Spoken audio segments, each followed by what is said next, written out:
এখন বর্তমান সরকার বললেন যে জাতিসংঘের মহাসচিব চলে যাওয়ার পরে উনি বললেন অতি খুশি হয়ে বললেন যে বাংলাদেশ থেকে 1,80,000 শরণার্থী মানে রোহিঙ্গা আমরা পাঠাতে পারবো।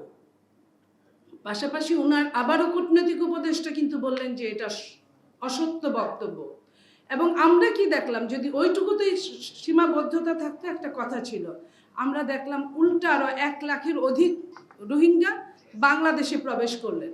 তো এই যে 1 লাখের অধিক প্রবেশ করলো, আমাদের যদি ওই পাশে যদি রোহিঙ্গা যদি আরাকান যদি বাসী 5 লক্ষ থাকে, তাহলে ওইখান থেকে কিন্তু আরো প্রায় 1.5 লাখ বা 1 লাখ বা 1.25 লাখের মতো কমে গেল। এই মানুষগুলোর জন্য আমরা মনে করি একজন মানুষের কষ্ট, কিন্তু এটার সঙ্গে আমরা এই জায়গাটা বলতে চাই যে এর আগে তো বিমান পথে বা নৌপথে তাদেরকে সাহায্য সহযোগিতা করা হয়েছে। যদি তাই হয় তাহলে কেন আপনার এই স্থলপথের করিডোর দেওয়া হবে, তাও কারোর সাথে আলোচনা না করে এক ধরনের গোপনীয়ভাবে? বাংলাদেশ আজকে 54 বছর স্বাধীন হয়েছে। এই স্বাধীনতার বাংলাদেশের গোপনীয়তা আমরা কিন্তু পতিত সরকার স্বৈরাচার শাহীকে তখনও কিন্তু আমরা অনেক গোপন চুক্তির কথা বলেছি।